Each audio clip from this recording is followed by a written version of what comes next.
अस्सलाम वालेकुम नाजरीन, रेड बॉक्स में आपको खुशामदीद। मैं हूं मोहम्मद आमिर जमील।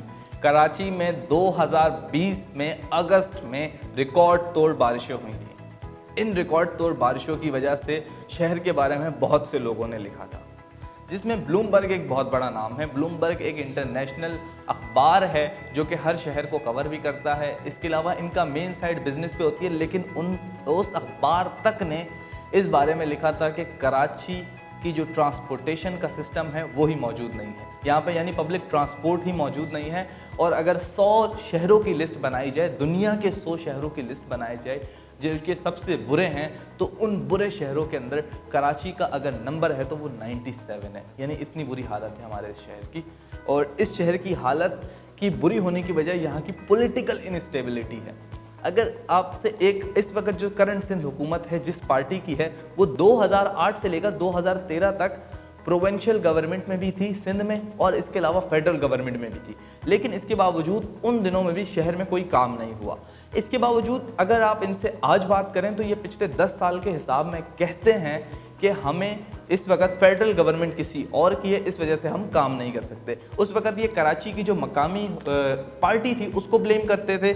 उसके बाद 2013 से लेकर 2018 तक इन्होंने दूसरी पार्टी जो कि फेडरल गवर्नमेंट में थी उससे ब्लेम किया, और इस वक्त जो कि फेडरल गवर्नमेंट में इमरान खान साहब की हुकूमत है उन्हें ब्लेम किया जा रहा है कि आप शहर के लिए काम करने नहीं दे रहे, शहर ने आपको मैंडेट दिया।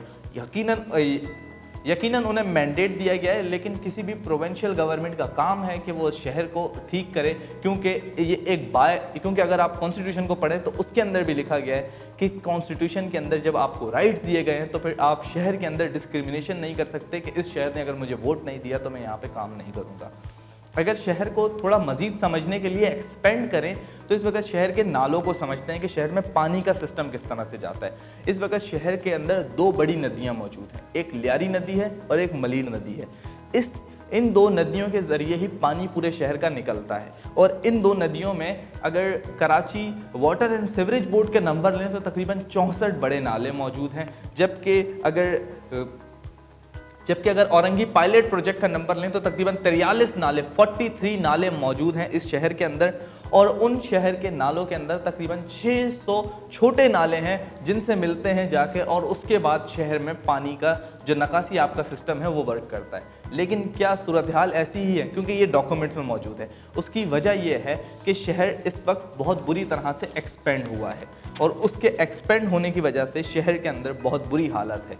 और हालत बुरी होने की वजह यह है कि शहर के बहुत से नालों के ऊपर घर बना दिए गए हैं, और उन घर बनने की वजह से शहर के बहुत से नाले जो हैं वो चोक कर जाते हैं और शहर की बहुत बुरी हालत है। जब शहर 1950 या 1960 में जाएं तो उस वक्त शहर में एक गटर बाग होता था। गटर बाग ये काम करता था कि वो पानी जो कि ड्रेनेज का होता था या बारिश का होता था, उस पानी को फसलों के लिए इस्तेमाल कर लिया जाता था। यानी वो पानी एक जगह बनाई गई थी कराची में 1000 एकड़ की, उस 1000 एकड़ की जगह के ऊपर गटर बाग मौजूद था, और उसके ज़रिए यहाँ पर पानी को साफ़ किया जाता था, डिसैलिनेट किया जाता था, और उसके बाद उस पानी को दोबारा इस्तेमाल किया जाता था। और उस जगह को अब छोटा कर दिया गया और तकरीबन 480 एकड़ पर मौजूद है वो जगह। इसी तरह से मलीर वाली साइड अगर आप जाएँ तो इस वक्त शहर जब नया था, जब शहर बहुत आबादी नहीं थी, तो उस वक्त शहर अपनी आबादी का 85% 85% जो कि फ्रूट और उसकी जो सब्जियां होती थी वो शहर अपनी खुद प्रोड्यूस करता था। लेकिन इस वक्त तकरीबन 10 से 15% शहर की सब्जी अपनी खुद प्रोड्यूस होती है। इसके अलावा बाकी सारी सब्जियां जो हैं वो शहर बाहर से इंपोर्ट करता है, शहर के बाहर से आती हैं। इसी तरह से अगर कराची के ओवरऑल नक्शे की बात करें तो कराची तकरीबन 3780 स्क्वायर किलोमीटर के ऊपर है। 3780 स्क्वायर किलोमीटर के ऊपर ये शहर मौजूद है, और ये हकीकत है। इस शहर को कोई भी गवर्नमेंट के लिए चलाना मुश्किल है, इसीलिए इसको पावर को डिस्ट्रीब्यूट करने की ज़रूरत है। हमने इसीलिए देखा था कि MDA सामने आया था, Malir development authority, Lyari development authority, Karachi development authority के कुछ इख्तियारात को दिया गया, SBCA बना, और इसी वजह से बनाए गए थे क्योंकि शहर बहुत ज़्यादा एक्सपेंड हो चुका है, बहुत बड़ा शहर है, और उस शहर को संभालने के लिए अब बहुत ज़्यादा अथॉरिटीज़ की ज़रूरत है। इसी तरह से लेकिन अथॉरिटीज़ तो हमने बहुत बना दी, हमने मलीर डेवलपमेंट अथॉरिटी भी बना दी, हमने लियारी डेवलपमेंट अथॉरिटी भी बना दी, लेकिन शहर में इस वक्त 15,000 टन कचरा निकलता है रेगुलर, लेकिन उसके लिए कोई भी अथॉरिटी मौजूद नहीं है। क्योंकि अगर डिस्ट्रिक्ट वाइज जाएं तो कुछ डिस्ट्रिक्ट्स के अंदर प्रोविंशियल गवर्नमेंट है, जबकि कुछ डिस्ट्रिक्ट्स के अंदर मकामी क़यादत मौजूद है और उनके कॉन्फ्लिक्ट की वजह से 15,000 टन जो है वो कचरा उठाया नहीं जाता। और इस वक्त शहर में सिर्फ 2 लैंडफिल साइट मौजूद हैं, 2 लैंडफिल साइट्स मौजूद हैं इस वक्त शहर में जो कि फंक्शनल हैं। बाकी लैंडफिल साइट्स नहीं हैं, वो टेम्परेरी साइट्स बनाई गई हैं और उनकी कोई डॉक्यूमेंटेशन मौजूद नहीं है, वो जगह किराए पे ली जाती है। जैसे हमने पिछले दिनों देखा था कि सिंध हुकूमत ने गुलशन के अंदर एक पार्क मौजूद था और उसे लैंडफिल साइट बनाने की कोशिश की गई थी और वहां से जिस लोगों का एहतजाज नजर आया था, कोर्ट का एक्शन नजर आया, तो उसके बाद उस फैसले को वापस ले लिया गया था। लेकिन अभी तक शहर के अंदर जो ऑफिशियली सिर्फ 2 लैंडफिल साइट्स मौजूद हैं। इसी तरह से शहर के अंदर प्रपोजल भी दिए गए थे।